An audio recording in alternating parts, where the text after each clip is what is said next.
al andén, que no atropellen tu opinión. Súbete al andén, que no atropellen tu opinión. Aquí tú podrás compartir, debatir lo que a ti, lo que a mí nos pueda interesar. Son muchas voces unidas en una, nadie te viene a callar. Bienvenidos, es un gusto volver a saludarlos. Aquí comienza El Andén, el programa de jóvenes para jóvenes donde cada semana intentamos entender la muy movida política en Colombia, las noticias, lo que está pasando en Colombia y el mundo. Es un gusto saludarlos. Soy Camila Carvajal. Recuerde que seguimos y que tenemos siempre esta conversación en todas las redes sociales usando numeral El Andén. Nos vemos también con @Camila Carvajal _R. Es un gusto estar con ustedes en esta que fue una semana bien intensa. La semana en la que el continente tuvo la mirada puesta en las órdenes de Donald Trump, el presidente de Estados Unidos, para ejercicios militares en el Caribe, rumbo a Venezuela. Si bien cada vez queda más claro que por lo pronto no sería una intervención militar en Caracas, en el Palacio de Miraflores, sí está creciendo la tensión en el vecino país por un dictador, Nicolás Maduro, y sus secuaces que desde ese país están cada vez más desesperados. Por un lado, invitando a los venezolanos a estar en la lista de quienes saldrían a defender la patria, pero por el otro, liberando a presos políticos, que es un mensaje también claro que se envía al gobierno de Donald Trump, un gobierno que de alguna manera con este despliegue militar lo que le está mostrando al mundo y particularmente a Venezuela es de qué es capaz, de qué está capacitado y qué armas tiene en este que ha sido un mensaje entendido precisamente por el régimen, por el dictador Maduro. En la pelea, o mejor, en la tensión política entre Venezuela y Estados Unidos, se metió Colombia, lo hizo el presidente Gustavo Petro, para negar la existencia del cartel de los soles, un cartel que según Estados Unidos y el propio Donald Trump está integrado por Maduro y los funcionarios del gobierno venezolano. El presidente Petro dice que no existe, que la cocaína que de Venezuela y Colombia sale al mundo no es del cartel de los soles, sino de la que ya ha denunciado en varias oportunidades, el famoso cartel de la mafia en Dubái. Él insiste que esa mafia en Dubái es la que está detrás y no el cartel de los soles. Pero también se sumó la canciller colombiana, la nueva canciller Rosa Villavicencio, dijo que las conversaciones con John McNamara, el encargado de negocios de Estados Unidos en Bogotá, y con congresistas norteamericanos le permiten al gobierno colombiano concluir que no van a hacer una intervención militar. Ahora, si no es para eso, ¿por qué Estados Unidos desplegó sus aviones, sus capacidades militares al Caribe? Ahí todavía hay una parte de la historia que está en desarrollo. A propósito, el mundo sigue lamentando la muerte de los 2 niños víctimas del tiroteo más reciente que desató la polémica de nuevo en Estados Unidos por el porte de armas, así como esta semana en Colombia volvimos a la polémica de las penas para menores de edad en la Ley de Infancia y Adolescencia. Finalmente van a ser 7, sí señores, 7 años la pena que le han impuesto al joven de 15 años que disparó, que mató a Miguel Uribe Turbay, el precandidato presidencial y senador de la República. Bajo ese sistema, el de la Ley de Infancia y Adolescencia, la pena máxima era 8 años. Como aceptó cargos y además le está ayudando a la Fiscalía con esta investigación en la que siguen buscando autores intelectuales, entonces van a ser 7 años, eso sí, en un centro de reclusión para menores, y esa ha sido una de las polémicas más intensas esta semana. En el Congreso comenzó el trámite del proyecto de ley que busca que a partir de los 14 años ya un adolescente responda como un adulto en los casos, por ejemplo, de homicidio, mucho más de un magnicidio como el del Miguel Uribe. Y ya que nos fuimos para el Congreso, muy activa la política. Ese es el tema de esta noche. Se están armando ya las consultas de la derecha, de la izquierda, los candidatos del centro. Hay nuevos patos que se han lanzado a la piscina de cara a las elecciones presidenciales. De un lado, lo hizo el papá de Miguel Uribe Londoño, sacudió al Centro Democrático y la política de ese lado, de la derecha. Pero en la izquierda no hay noticias menores. De un lado, Daniel Quintero decidió quedarse en esa consulta, pero también se siguen sumando candidatos. Ahora es el pastor Alfredo Saade el que dice que también quiere ser presidente. Así que de eso hablaremos esta noche. Bienvenidos. Haremos una primera pausa y en segundos con nuestros panelistas vamos a intentar explicarles para dónde van las consultas y para dónde van la derecha, la izquierda, el oficialismo, la oposición de cara a las elecciones de 2026. Una pausa, regresamos. Súbete al andén que no atropellen tu reino. Súbete al andén que no atropellen tu reino. Aquí tú podrás compartir, debatir lo que a ti, lo que a mí nos pueda interesar. Son muchas voces unidas en una. Nadie te viene a callar. Gracias por continuar con nosotros en el andén. Usted puede participar usando ese numeral en todas las redes sociales. Muy bien, la política cada vez más cerca de que se tomen decisiones, de que se defina el abanico precisamente de posibilidades para las elecciones presidenciales y de Congreso de 2026. Y por eso quizá la política fue la gran noticia de esta semana en Colombia. Por un lado, en la izquierda, cada vez hay más interesados en estar en la consulta. Daniel Quintero, el exalcalde de Medellín, ese que dice que la izquierda y la critica y aseguró que quiere que la derecha gane solo para dañar a Colombia, finalmente habló con el presidente Petro, eso dijo, y decidió quedarse. Daniel Quintero se queda en la consulta que hará el pacto histórico. Y se suma otro que también dice que habló con el presidente y que por eso decidió aspirar a la presidencia. Les hablo de quien hasta hace unas semanas era el jefe de gabinete y ahora es precandidato presidencial. Alfredo Saade, el pastor,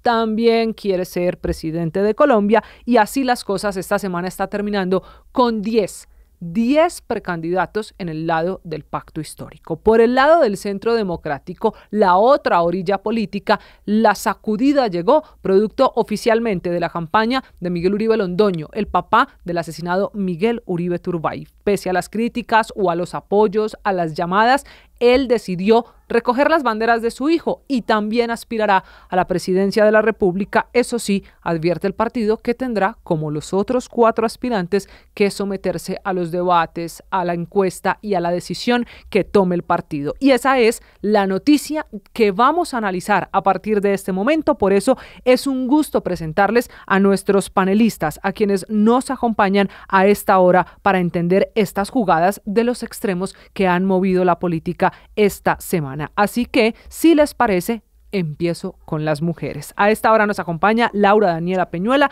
que es analista política, que ustedes ya la conocen, que está con nosotros en el andén. Laura, hola, buenas noches. Hola, gracias Camila, saludo a todos mis compañeros de panel, muy contenta de estar aquí el día de hoy y lista para debatir sobre lo que nos compete. Sí, señora, también Alejandra Sánchez, politóloga desde el departamento de Antioquia. Es un gusto tenerla aquí para esa mirada. Sobre todo sé que será muy interesante su opinión sobre el futuro político del señor Quintero. Alejandra, bienvenida, buenas noches.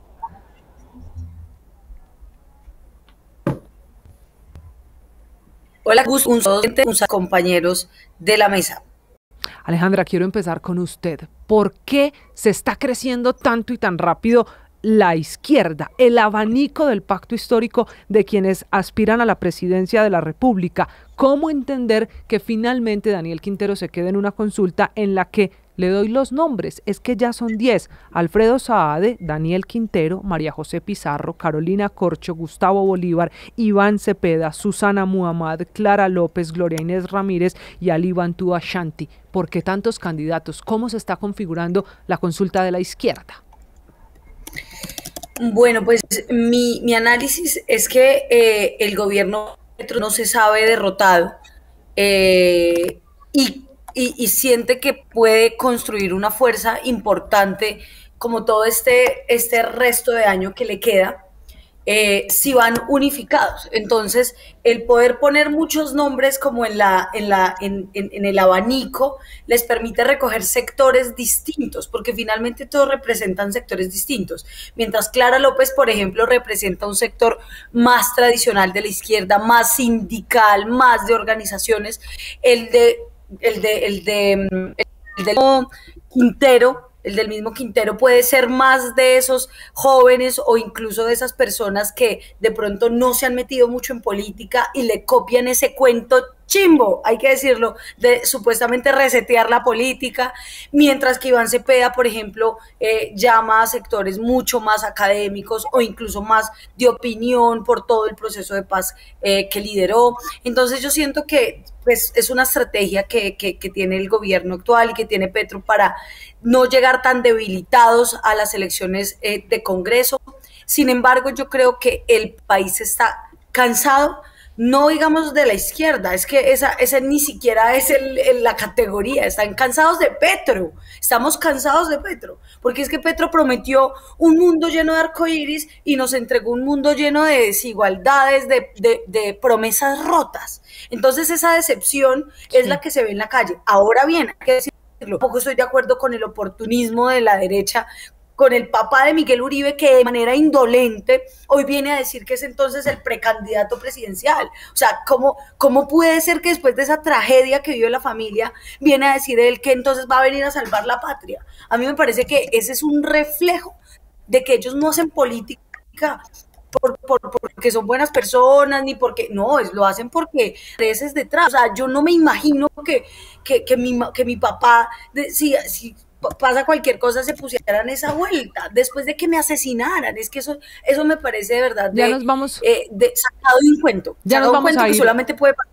Ya nos vamos a ir a ese análisis de la derecha y de la decisión que ha tomado Miguel Uribe Londoño, pero muy interesante, Laura, porque dice Alejandra que el hecho de que en la consulta del pacto histórico sean tantos y tan diversos intentando ponerse de acuerdo es porque esa es la estrategia del presidente Petro. ¿Usted comparte eso? ¿En ese listado, en esa consulta del pacto histórico, sí está el candidato de Petro? En lo personal, creería que de entrada sí. La izquierda se ha categorizado, digamos que le lleva cancha a la derecha, y es que a pesar de que no estén de acuerdo, logran ceder. Y eso lo vimos hace 4 años en la elección de Gustavo Petro.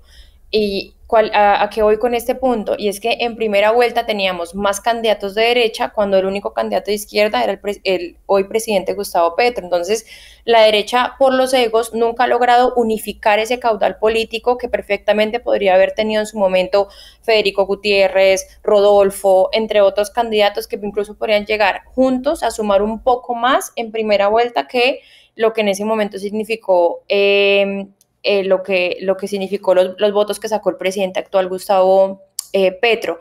Eso por un lado. Y por el otro, pues la consulta sabemos que tiene ya 2 candidatos definidos. Si bien está María José Pizarro, Carolina Corcho, Susana Muhammad en el mismo cartel, el presidente Petro solamente le ha dado el visto bueno a 2. Y es, digamos que el símbolo de lo que significa Cepeda para la izquierda y el todo vale de Quintero. Todos sabemos, y la mayoría de gente conoce a Daniel por su ejecución y por lo que logró, digamos que visualizar en su momento cuando fue alcalde, y hoy en día pues que se postuló como precandidato presidencial.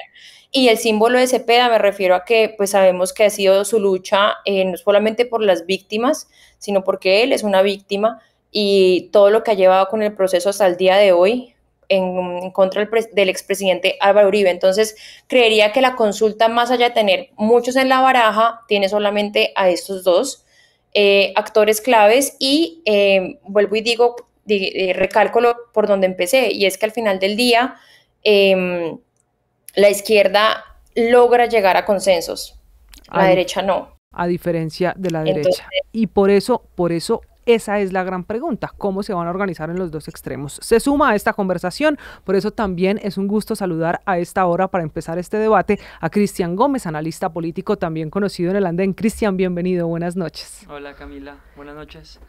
Feliz siempre de estar acá, de acompañarlos. Bueno, empezábamos hablando de la izquierda. Vamos a organizar esta conversación primero con lo que va a pasar y lo que está pasando en el pacto histórico, aunque Alejandra se nos adelantaba hace un segundo, ya vamos a hablar de lo que pasó en el Centro Democrático. Y decía hace un momento, pues Laura, que la gran diferencia es que la izquierda, si bien es muy diversa, se organiza y logra tener un único candidato.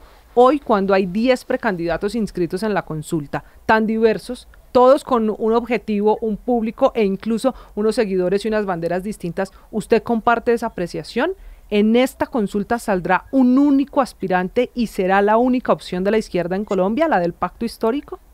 Pues tendrían que hacerlo si de verdad quieren tener posibilidades reales. Estamos en un gobierno que ha hecho absolutamente todo por no tener conforme a la ciudadanía con su gobierno, así que definitivamente tienen un reto muy grande para poder tener un candidato fuerte. Yo lo que creo es que hay varios hoy, está Pizarro, está ya levantó la mano Cepeda, está Daniel, han hablado de Murillo como una alianza ahí con el santismo, creo que hay varios y definitivamente sí.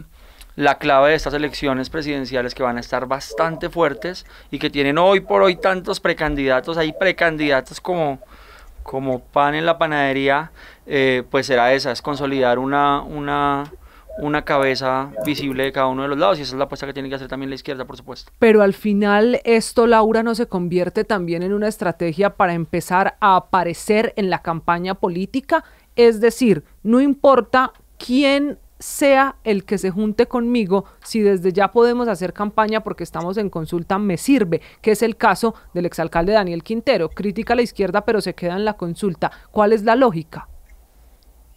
Quintero ha escalado siempre por la política tradicional. Digamos que su alcaldía de Medellín estuvo sujeta no solamente a una serie de investigaciones por corrupción enormes, sino que su trayectoria política también ha estado marcada en todos los partidos. Entonces sabemos que no hay buenas intenciones. Sus formas, digamos que esas son sus formas de no solamente hacer campaña, sino de darse a conocer, y está saliendo un poco de lo que en algún momento pues uno menciona a algunos precandidatos, y es que solamente los conocen en su región.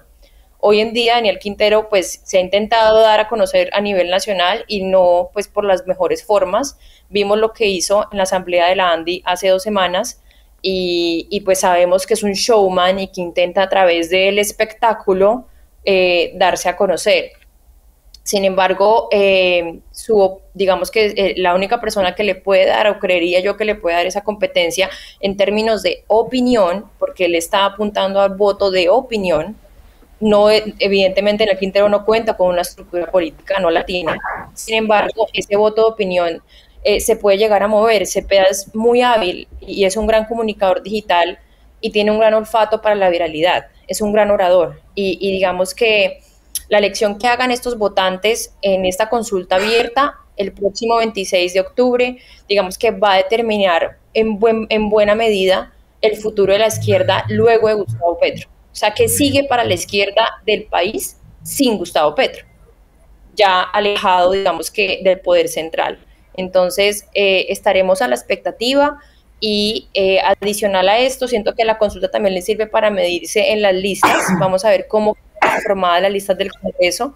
Lo que pasa en Congreso en marzo va a ser un gran termómetro político que efectivamente va a definir las alianzas. Si los partidos que esperamos o que expectamos que sean los grandes, digamos que elegidos, terminan obteniendo menores curules, pues esto nos va a llevar a repensar estas alianzas para la presidencia. Mi querida Cami, yo pienso que hay un montón de personas que no conocen a Daniel Quintero, o sea, que no conocen de verdad y a trasfondo a Daniel Quintero. Hay gente que está confundida, claro, porque si a mí como dijo Lau, un showman, un teatrero prácticamente viene, es que me da hasta pesar decirle así porque me da vergüenza con los teatreros, con los verdaderos teatreros, pero un teatrero como este viene y me dice vamos a resetear la política, vamos a cerrar el Congreso, vamos a acabar con los partidos tradicionales. Pues yo también sí soy una persona que no entiendo mucho de todo este tema y he sentido que los políticos se roban la plata de los impuestos de la gente, también le creería, ¿cierto? Pero les voy a dar 3 datos para que dejen de creer en las mentiras de Quintero. Primero, fue un alcalde que de manera cobarde renunció por primera vez antes de terminar su mandato. O sea, esto, para mí eso es muy diciente de lo que es Daniel Quintero. Daniel Quintero renuncia 2 meses antes de terminar su alcaldía. Dice que para hacerle campaña a su candidato a la alcaldía, que seguía, que era Albert Corredor. Segundo dato, se robaron la plata de Buen Comienzo, que es el programa como para garantizarle la alimentación escolar a los niños aquí en Medellín. Se la robaron y toda esa plata que se robaron la usaron para poner a ese candidato, Albert Corredor, como alcalde de Medellín. Afortunadamente la gente pues no votó por ese candidato que definitivamente no tenía pues nada que decir. Y tercer dato, 40 personas están imputadas de esa administración. 40 personas de la administración de Daniel Quintero están imputadas por la fiscalía, incluyéndolo a él, por movimientos pues corruptos. Hay una cantidad de cosas, o sea, 120 mil millones de pesos que aparecen, que se gastaron sin justificación en hoteles, comidas, restaurantes, pero Alejandra, viajes, 120 mil millones. Alejandra, usted en eso tiene razón, pero espéreme que yo aquí la tengo que interrumpir. Sí. Usted en eso tiene razón, pero es que él es un candidato hoy imputado y no es la gente la que le está creyendo el cuento, son sus compañeros de consulta en la izquierda que lo recibieron. Entonces es más difícil. ¿Cómo le explica uno al pueblo colombiano que hay otros 9 aspirantes a la presidencia que recibieron en su misma consulta a un candidato que está imputado por la fiscalía por esa corrupción que se investiga en Medellín? Claro, no, es que ya como que uno no espera nada bueno y logran decepcionarlo, como dicen por ahí, porque es que el presidente Gustavo Petro y el gobierno actual ha recibido una cantidad de impresentables. O sea, no hablemos solo de Daniel Quintero, hablemos de Alfredo Saade. Sí, o sea, estamos hablando de personas impresentables para un sector político que se hace llamar de izquierda, de Carlos Ramón, que también hoy está sí, mire, imputado y hay una cosa ahí importante que yo creo que debemos tener. Hay una cosa importante que yo creo que debemos tener en cuenta, Camila, y es que no podemos subestimar a una persona como Daniel Quintero. Ya lo que han dicho mis dos compañeras de panel es, este tipo es un demagogo tremendo, es la personificación de la política tradicional, aunque se ha pintado siempre a ser una alternativa nueva, pero viene del Partido Conservador, luego hizo lo del Partido del Tomate, terminó en la lista del nuevo del liberalismo, luego está con la izquierda y llegó a ser alcalde de Medellín, la segunda ciudad más importante de Colombia, ¿sí? Además, una ciudad que tiene una clara tendencia política marcada durante muchos años, y haberles ganado a ellos, pues uno debería decir, bueno, espera un momento, que este tipo, pues algo de inteligencia sí debe tener. A mí me preocupa sobremanera eso, porque muy hábil sí ha sido para hacer todas las triquiñuelas que ha hecho. Los shows que está haciendo, por supuesto, en un país como en el que vivimos, pues resultan haciéndolo visible, que es en últimas lo único que quiere hacer. Ese espectáculo que dio allá también en la cumbre, pues fue espantoso, pero le sirvió para llamar la atención. Y coincido también con lo que dice mi compañera, lo que pasa es que no me deja interceder, pero definitivamente pareciera que para ser parte de esa coalición de la izquierda, para ser parte del gobierno, para ser parte de ese grupo que hoy está llevando las riendas del país, hace falta tener un prontuario delictivo, hace falta hacer las cosas mal, estar imputado, huir del país. Todo lo que hemos visto de verdad es un tema que no tiene precedentes en la administración de este país, y pues bueno. Pero a ver, yo los veo muy seguros de que en esa consulta del pacto histórico está el candidato pues del gobierno, porque ustedes me hablan quienes están hoy en el poder, en el ejercicio del poder en Colombia. Laura, pero y se nos olvida que hay otros, por ejemplo Roy Barreras, por ejemplo Luis Gilberto Murillo, por ejemplo el exministro TIC Mauricio Liscano. Al final, y yo quiero insistir en esto, esos 10 que por ahora se van a medir en la consulta del pacto histórico, ¿sí son el candidato del presidente Petro? Yo pues asumiría que es el que va a representar efectivamente al elegido, al ungido por el presidente Gustavo Petro, pero tanto la derecha como la izquierda van a tener que llegar a unas consultas donde van a buscar alianzas, y ahí entra la capacidad de negociación que va a tener ese candidato, por ejemplo, del pacto histórico, que representa el legado de Gustavo Petro. En dado caso que llegara a ser el senador Iván Cepeda, pues sabemos que el senador se ha caracterizado y ha participado en los diálogos de paz, entonces podríamos decir que es una persona que puede llegar a acuerdos o a buscar consensos. Sin embargo, podemos decir lo mismo. Entonces creo que no solamente es peligroso que el presidente Gustavo Petro le apueste todo, digamos que los huevos de su canasta a el candidato, digamos que al showman del momento, porque en un futuro, sobre todo para marzo, sabemos que van a buscar alianzas, sobre todo con Roy Barreras, con otros partidos de pronto ni siquiera de izquierda, también pueden ser de centro. Sabemos que el Partido Verde tiene un ala petrista, entonces también puede haber una oportunidad dentro del Partido Verde para algunos, digamos que opcionados por el pacto histórico. Entonces creo que estamos a la expectativa y al final del día ninguno de los dos convoca mayorías. Ni va a llegar a ser presidente a hoy, lo digo a hoy, 28 de agosto de 2025, ni digamos que el papá de Miguel Uribe, ni tampoco Daniel Quintero, porque ninguno de los dos convoca mayorías. ¿Qué es convocar mayorías? Que no solamente con su presencia, los otros partidos, que tenemos varios, digamos que lleguen a unirse a estos nombres. Entonces, que se enfrenten a una consulta interna no significa que estos vayan a ser ni los presidentes ni el candidato definitivo. Esto es una candidatura que va desde octubre, que pase la consulta, hasta marzo. Pero y si en Congreso no logran las...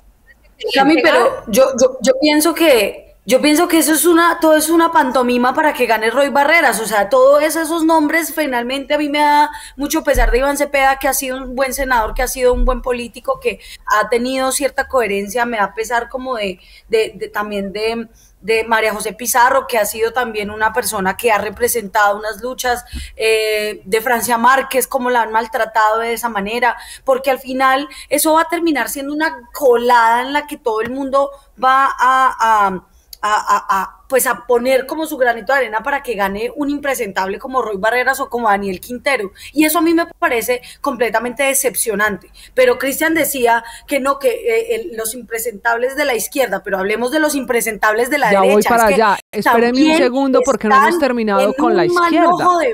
Ya voy para la derecha, tranquila, ya vamos para allá. Porque además están muy emocionadas hoy, yo las veo. A Cristian no lo veo muy convencido con esa teoría, que hace un momento explicaba además Laura de si es o no el candidato del presidente Petro. Y además, ¿por qué nos centramos en Daniel Quintero? ¿Ustedes lo ven como el más opcionado entre esos 10? No, definitivamente no es el más opcionado hoy. Yo lo que digo es, no podemos subestimarlo, pero tampoco al presidente Petro podemos subestimarlo. Y yo creo que vale la pena prestar atención a esa pregunta que nos plantea Camila, y es, ¿será que sí está ahí en esa consulta el candidato del petrismo? Porque todos han dicho que hablaron con el presidente. Sí. Daniel Quintero dice que habló con el presidente y que se queda en la consulta. Alfredo Saade dice que habló con el presidente y que por eso toma la decisión de lanzarse en esa consulta. Gustavo Bolívar, pues bueno, a ver, pasamos del te amo a ser su candidato. Sí. Al final, ¿sí son todos del corazón del presidente? No sé si sean todos del corazón del presidente, pero lo que sí es claro es que ahí no están todos. Ustedes nombran a un monstruo político que hay detrás ahí, que tuvo muchísimo que ver en la elección del hoy presidente Gustavo Petro, que es Roy Barreras. Pero también a quienes nos gusta esto y miramos un poquito el tema de cómo se mueve la arena política, tenemos clarísimo que tienen una ficha muy buena, que está muy tranquila, que está muy relegada, que está muy calladita, pero que además resultaría ser como un enlace entre dos fuerzas políticas que son el santismo y el petrismo, que es el exministro Murillo, que es una figura bien importante. Entonces yo diría que uno no podría quedarse en que esa lista están hoy todos los candidatos del petrismo, definitivamente no, y la estrategia pues va más allá de lo que podemos hoy reconocer y comprender. Laura, señora. Que yo no veo a Murillo por ningún lado. Para mí Murillo es un candidato que se vendió con unas banderas, que pudo haber tenido una gran oportunidad, pero le pasó lo mismo que a Alejandro Gaviria. Al haber asumido un rol en Alejandro Gaviria hoy podría ser un gran candidato a la presidencia si no se hubiera vendido al gobierno del presidente Gustavo Petro. Eso, igual que a Luis Gilberto Murillo, simplemente lo saca de la cancha, como quien dice, por default. Bueno, como se dan cuenta, en la izquierda, o mejor, llamémoslo, en el pacto histórico, fue Daniel Quintero el que sacudió esto, pero cada vez aparecen más nombres de qué va a pasar y lo más importante, quién al final va a recibir la bendición del presidente Gustavo Petro. En esta consulta, la fecha clave es el 26 de octubre. Sabremos finalmente de esos 10 quién es el candidato. Ahora, si eso pasa en el pacto histórico, en el partido que tiene la otra cara de esta moneda, que es el Centro Democrático, pues las cosas no es que estén tan tranquilas. Esta fue la semana, ahora sí, Alejandra, en la que un señor que se llama Miguel Uribe Londoño, papá del asesinado senador Miguel Uribe, decidió coger las banderas de su hijo y lanzarse a la presidencia, en medio de rumores de divisiones adentro del Centro Democrático. ¿Cuál es el panorama que analiza usted ahí, en el otro lado? Ya que salimos de la izquierda, vámonos ahora al Centro Democrático. Cami, a mí es una decisión y una declaración oportunista e indolente.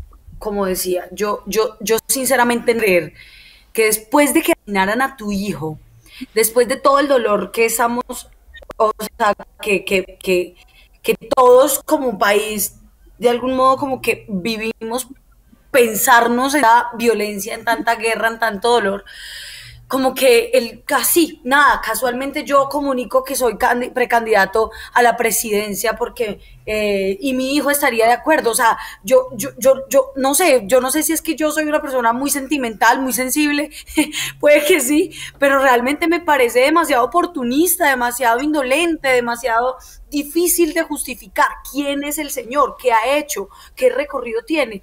O sea, esto no puede ser. Esto no puede ser ojo por ojo, diente por diente, pero realmente yo no soy del sector del señor Miguel Uribe, no soy de derecha, soy completamente contraria en muchas de las ideas y de las creencias que tienen ellos, pero también sentí por un momento y pues en ese día del homicidio sentí como ese terror de regresar a esas épocas donde no podíamos salir a la calle y hacer política porque teníamos que sentir miedo, no podíamos pensar diferente, pero no por eso ahora voy a justificar entonces que el señor padre del ex senador ahora ponga su candidatura presidencial y entonces ya sea como el próximo presidente del país, porque el presidente del país necesita otras cualidades. O sea, un presidente necesita experiencia, necesita saber gobernar, necesita saber unir, necesita saber de política, necesita saber quiénes son los que están en la arena. Y yo la verdad solamente creo que hay una persona que tiene esas características. Y para mí se llama Sergio Fajardo. Es el único que tiene esas características, que ha gobernado, que ha sido y ha tenido un recorrido sin igual. Pero decir que en la derecha hay esos buenos nombres, es que hablemos de Andrés Guerra, senador que además también ha estado toda la vida promoviendo la confrontación, la polarización, el porte de armas. O sea, a mí eso me parece increíble. Mire, yo coincido con Alejandra en una cosa, y es que también he planteado este debate pues como en mis círculos sociales, y me he preguntado acerca de lo que está pasando puntualmente con el crimen de Miguel Uribe. Yo también decía eso, Alejandra, si es que yo soy muy sentimental o qué, porque a mí me parece nefasto todo lo que ha pasado, tengo que decírselo, y seguramente esto no va a caer muy bien dentro de las personas que están cercanas a mí, que pertenecen un poco a esa ala política, pero me ha parecido desastroso, tengo que decírselo acá, no solamente con el tema del papá, sino de muchas personas, Cristiana, amigos míos. Alguien no tenía que coger las banderas de un hombre que fue asesinado por buscar la paz y por buscar cambiar a Colombia. A eso vamos, Camila, pero lo que le quería decir, mire, he visto amigos míos haciendo campaña, volantearon mientras Miguel estaba debatiendo entre la vida y la muerte en la clínica, con flyers que decían Fuerza Miguel y camisetas, la cosa más indolente por parte de sus amigos, de sus cercanos, mirando a ver quién protagoniza más, quién coge un espacio para lanzarse a la Cámara, al Congreso, al Senado, y esto del papá, sí, lo que pasa es que yo también soy papá y digo... si lo hacen los amigos, el político conocido,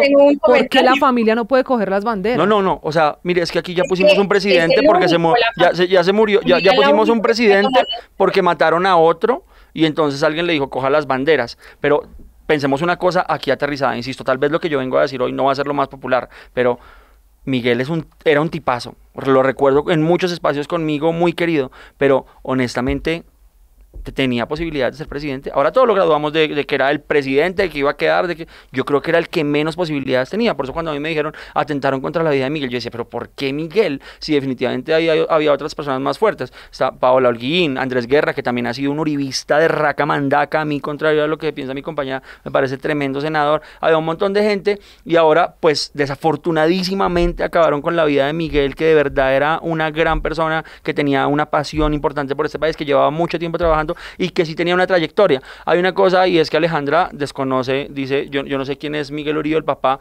Miguel Uribe, papá, es un monstruo en temas de política. Seguramente mucha de la vida de Miguel política tiene que ver con las decisiones que tomó y lo que organizó Miguel Uribe, papá, en muchos espacios. Pero definitivamente sí, al punto al que quería llegar, Camila, yo también decía, ¿es en serio que en medio de este tema van a capitalizar eso? Y lo que me respondía todo el mundo de una manera también bastante dolorosa era, esto es política, la política es así, hay que capitalizar absolutamente todo y ahí hay una oportunidad, y definitivamente por supuesto que es una oportunidad, y es una oportunidad que están capitalizando en el Centro Democrático, y pues que ahí hay una controversia y un debate muy grande entre lo que moralmente es correcto, lo que políticamente es correcto, lo que en los cálculos funcione o no funcione. Lo cierto es que el Centro Democrático, no solamente por el tema de Miguel Uribe, sino por cómo se victimizó y se puso de mártir al presidente Uribe con la condena, va a arrasar en las elecciones de los Laura, la veo levantando la mano, señora. Bueno, sí, tengo varios comentarios. El primero es que nadie en política endosa votos. No quiere decir, y lo hemos visto con fórmulas, que, por ejemplo, David Luna ganó el Senado, su fórmula a la Cámara, José Daniel López perdió la Cámara de Representantes. Entonces, primero, nadie en política te puede endosar votos. Eso como primera instancia. En segunda medida, si bien no es el mejor timing, yo concuerdo en que el timing, o sea, a Miguel lo estábamos velando hace 2 semanas y ya se estaban hablando, digamos, del reemplazo en torno a Juan Carlos Pinzón. Entonces sale el expresidente Álvaro Uribe con una foto en medio de su reclusión de la mano de Juan Carlos Pinzón, y supuestamente un ala del Centro Democrático decía que él era el candidato idóneo para recoger las banderas. Y yo vuelvo y repito, digamos que lo digo como asesora política, y es que no hay nadie, si bien que puedan dos, el único legado que se pueda seguir de una persona, digamos que en la forma en la que Miguel, que todo ocurrió en torno a lo de Miguel, es su familia, ya sea su esposa, ya sean sus hijas, lastimosamente pues son niñas, están muy pequeñas. Vamos a ver si en un futuro alguna de ellas o su hijo despierta algún clamor por la política, pero hay un grupo de ciudadanos que necesitaba respuestas. Lo de la esposa hubiera sido espantoso si lo hubieran lanzado a ella. O sea, y eso no lo estamos, digamos que eso, ¿qué les quiero decir yo? ¿Cuál es mi punto?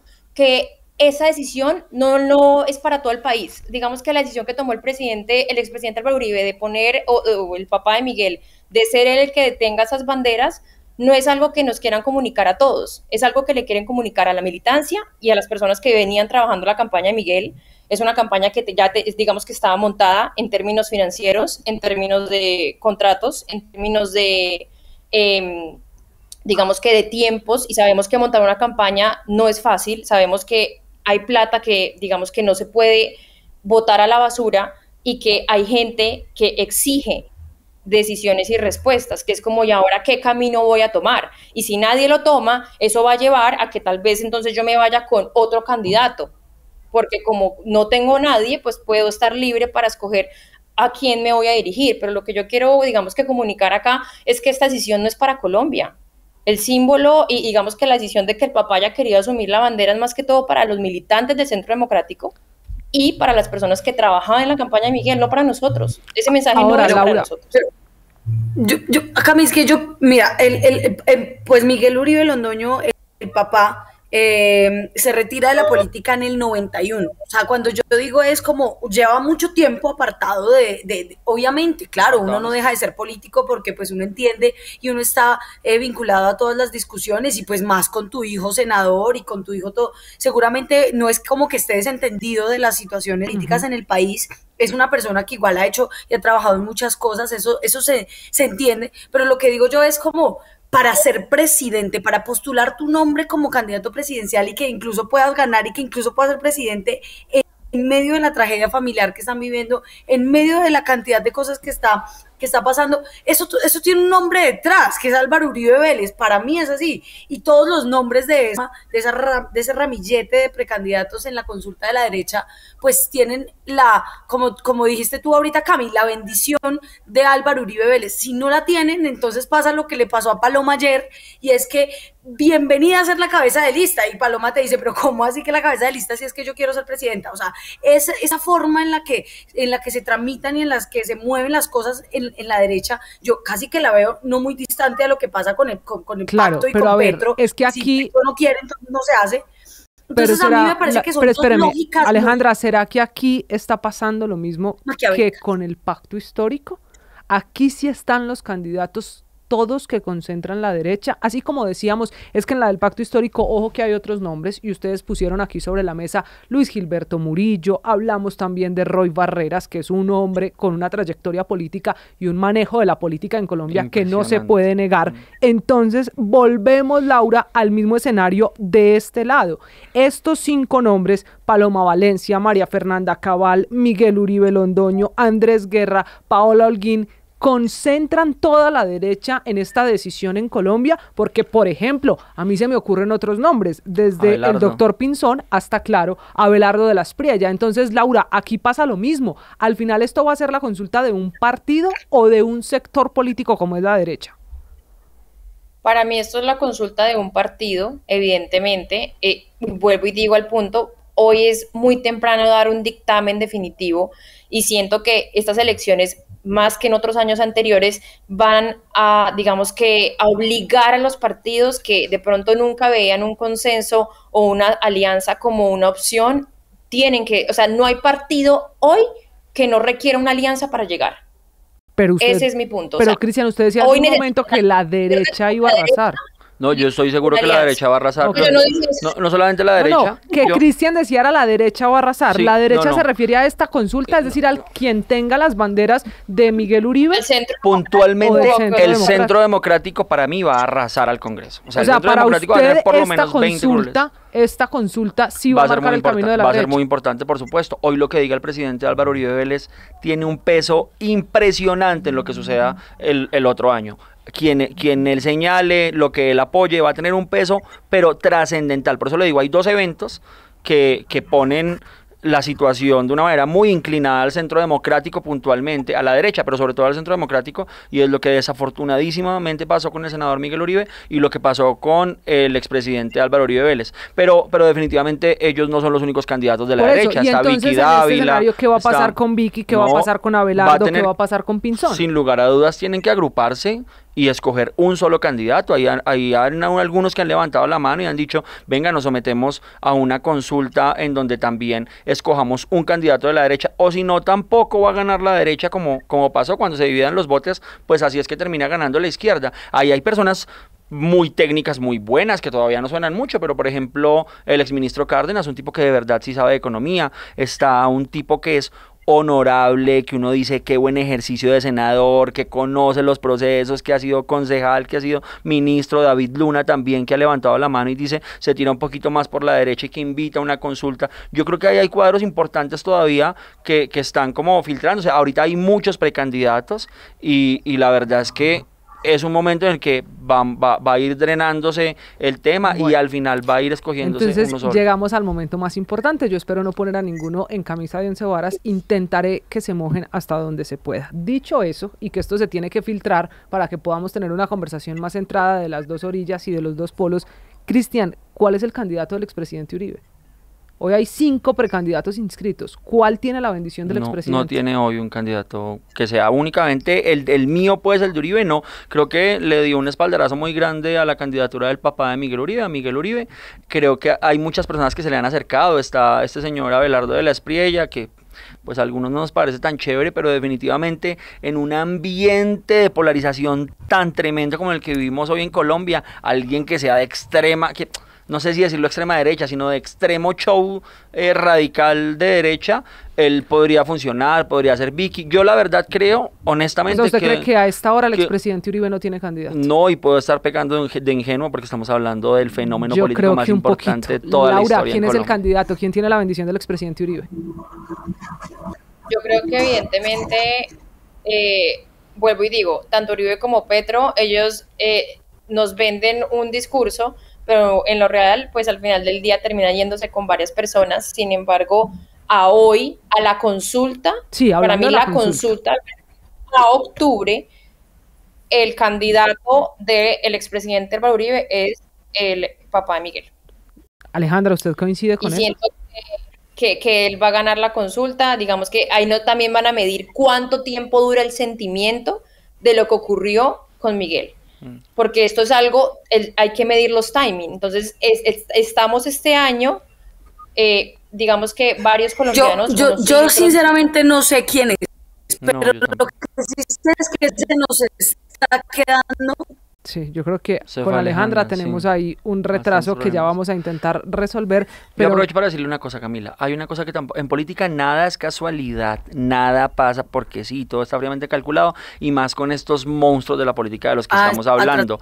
Ese espaldarazo que No, pero también a mi Chechano. juicio se le dio a Juan Carlos Pinzón con esa foto, el presidente Uribe poniendo una foto de Juan Carlos Pinzón, como a son de qué, ¿por qué? no, pero O sea, es así, yo no sé, Laura, si usted coincide con Cristiano o conmigo, esa la veo más difícil. La posibilidad de que entonces se dé la consulta y que al final el que reciba la bendición del jefe del Centro Democrático sea otro. Pero eso ha pasado a la alcaldía. Acuérdese cuando tenía a Ángela Garzón, a Diego Molano, a Samuel Hoyos para una consulta al Centro Democrático y terminó tirándose para donde Miguel Uribe. ¿Será que ahora la ingenua soy yo, Laura? Digamos que no, él intentó tantear, digamos que vulgarmente decirlo como tantear terreno con esa foto y se dio cuenta que, digamos que obtuvo todo lo contrario. A él solamente le interesa la militancia, vuelvo y digo, a él no le interesa gente que no está en este momento carnetizada en el Centro No Democrático, creo eso. y él midió su militancia con lo que ocurrió con la foto de Juan Carlos Pinzón, porque es que recordemos que la foto sale la misma semana del entierro de Miguel, entonces sale antes de, digamos que alguien escoja quién iba a llevar las banderas. Entonces yo siento que eso simplemente fue un ejercicio también para medir cómo llegaba esa noticia al partido, Ok. y sabemos que toda la bancada se pronunció en contra de esa foto, y los únicos que fueron los del Cambio Radical. Bueno, voy a ver si la recuperé. Alejandra, ¿me escucha? A mí. Sí, te escucho Bueno. perfecto. ¿Ustedes me escuchan? Sí, Ahora sí. señora, ya que la recuperé, entonces le repito la pregunta. ¿El candidato del expresidente Uribe en esa consulta es cuál? No, yo también creo que es Miguel Uribe. Vamos a ver. Pero lo que yo sé, Cami, es que se nos queda por fuera realmente un grupo significativo como de personas que todavía no han escuchado su candidato presidencial. O sea, yo creo que Sergio Fajardo hoy tiene una opción muy interesante porque la Como gente nunca está antes ha realmente tenido. cansada de la polarización, está cansada de Petro, está cansada de Uribe. O sea, Uribe está en un proceso judicial, Petro está en una decepción tenaz. Yo siento que es un momento interesante para el centro y hay muchas personas que solamente reconocen en Sergio Fajardo como esa tercería, esa alternativa y esa capacidad también de convocar sectores tanto de un lado como de otro, porque lo que sí es cierto es que va a ser muy difícil gobernar en el 2026 y creo que la única persona que tiene esa capacidad de unir, de gobernar, de la experiencia, la serenidad que se necesita para salir como de toda esa polarización es Sergio Fajardo, y lo demostró aquí en Antioquia, aquí en la gobernación, aquí en la alcaldía de Medellín. Vivíamos cosas parecidas cuando fue candidato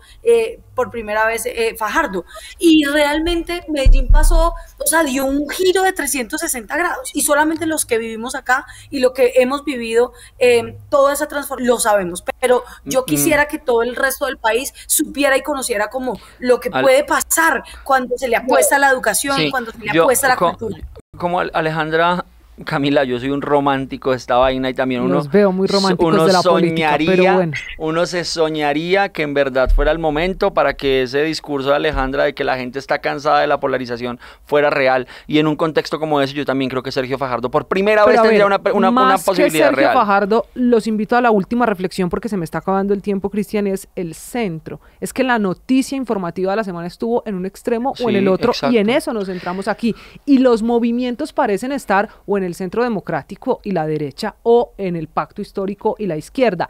En medio de esas pujas, ¿dónde se está quedando el centro? Es que yo a eso quería llegar, Camila, y es en medio de ese romanticismo en el que uno dice esto debería parar y deberíamos, ya nos empezamos a matar como hace 30 años, ¿sí? Eso ya es una cosa muy grave, es una alarma que debería los ciudadanos ponerlos de pie y decir, espera un momento, ¿está bien cómo está gobernando la izquierda de esa manera tan nefasta? ¿Está bien lo que pasaría con la extrema derecha que podría venírsenos? Entonces, en medio de eso, yo creo que existiría, insisto, románticamente pensando, la posibilidad real de alguien de centro que, coincido, agrupe, que no haga tantas diferencias, claro, que traiga de pero todos los en el sectores. ejercicio de la campaña, que ya estamos en ella más que nunca, anticipada como pues pocas veces en unas elecciones faltando tanto tiempo, Sí. ¿dónde está el centro? No, el centro, hay candidatos de centro, eso es cierto, Fajardo es uno. David Luna es un candidato de centro derecha ¿Qué importantísimo. hizo esta semana en actividades David Luna? Yo lo he visto en calle, lo he visto, Sí. pero por ejemplo, también hay cosas que me han impactado. O sea, evidentemente hoy me gusta muchísimo David Luna, pero hay cosas... Esa respuesta lo que nos demuestra al final también es que la estrategia comunicativa de la política hoy está cambiando mucho, Laura, Sí. y por eso entonces la agenda se concentra en los extremos. Es porque el centro se está Pero la quedando agenda atrás en la de campaña. medios. Espéreme, ¿es porque el centro se está quedando atrás en la campaña o es porque el país está tan polarizado que le cuesta mirar distinto a los extremos?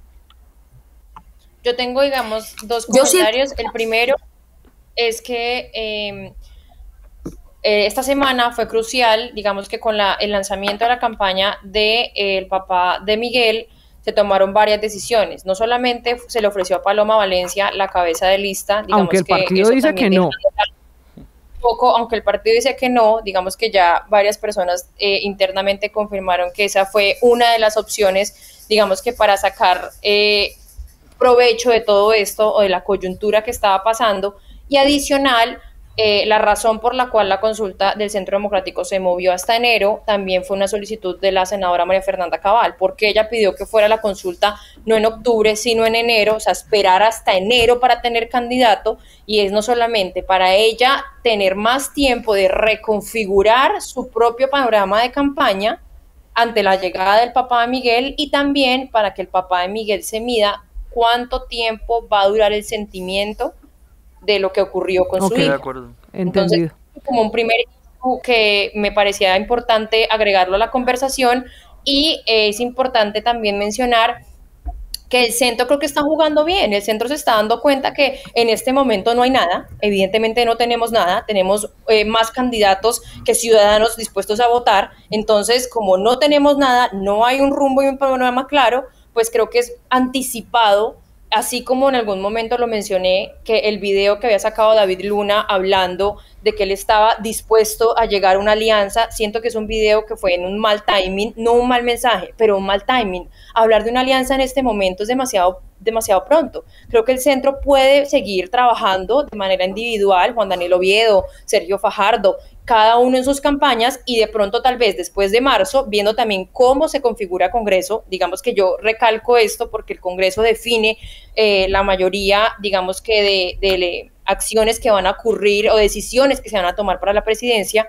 Entonces, me parece también importante no desgastarse antes de tiempo, no terminar de sacar todas las cartas antes de tiempo, y eso es un problema. La mayoría de candidatos, digamos que inexpertos en esto, se queman 3 meses antes, 5 meses antes. Hace un año Vicky Dávila era la presidenta de Colombia, según los medios de comunicación y según la opinión, punteaban todas las encuestas. Hoy en día, pues básicamente no sale en ninguna parte. Entonces, mi punto es que no hay que quemarse antes de tiempo, y que siento que el centro está jugando que a un esto buen todavía papel le y se falta espera. mucho. Se me está acabando el tiempo. Alejandra, su última reflexión. En este panorama, ¿dónde está el centro? Camila, yo creo que está vigente, está hablándole a la gente que no quiere saber más de Petro y que no quiere saber más de Uribe, y creo que es una porción muy grande del país en la que me incluyo.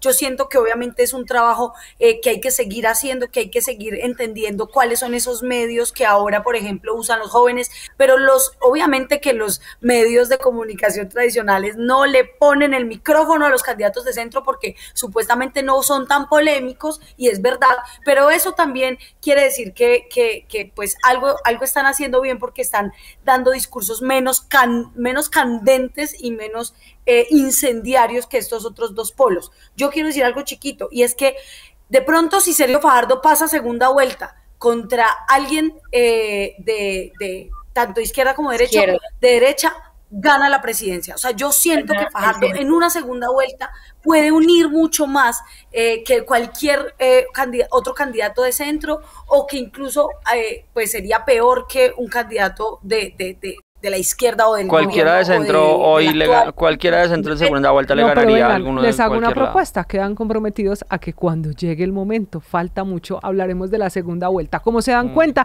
esta es una conversación que está empezando, pero que está en este nivel de discusión y de análisis para la política en Colombia. Usted que quizá le gusta la política como a nosotros, o usted que ya está empezando a pensar por quién voy a votar en el abanico, que hoy sigue siendo muy grande, hay más de 80, pero que se irá recortando en las próximas semanas. Es un gusto haberlos acompañado esta noche, señores. Se nos acabó el tiempo, así que Laura, gracias por haber estado aquí en el andén. Aquí le anoté sus predicciones. Nos vemos la próxima a ver qué pasa en la movida política colombiana. Gracias. Gracias a ti, Camila, por invitarme, a mis compañeros de panel y a las personas que nos escuchan. Esperamos que nos veamos pronto. Sí, señora. También escucharon ustedes esta noche a Alejandra Sánchez. Alejandra, gracias. Quedamos atentos a lo que ocurra con el centro, que sé que conoce muy bien. Así es. Síganos en redes como @AleSánchezUL. Bueno, ahí nos leemos y nos vemos. Y don Cristian Gómez, gracias por haber estado con nosotros. Vamos a ver si le meten tanto corazón como usted a la política, o si la ingenuidad de los dos, la suya y la mía, se vuelven realidad. ¿Por qué no? Esta semana hay que ver decisiones en los dos partidos. Gracias por haber estado con nosotros. A ustedes por invitarnos siempre, Cami, muchas gracias. A ustedes, nosotros seguimos esta conversación. ¿Usted qué opina? ¿Qué quiere agregar a esta discusión? Los leo en todas las redes sociales usando numeral El Andén. Por lo pronto, nos vemos, nos oímos la próxima semana en el programa de Jóvenes para Jóvenes que se llama El Andén. Súbete al andén, que no atropellen tu opinión. Súbete al andén, que no atropellen tu opinión. Aquí tú podrás compartir, debatir lo que a ti, lo que a mí nos pueda interesar. Son muchas voces unidas en una. Nadie te viene a callar.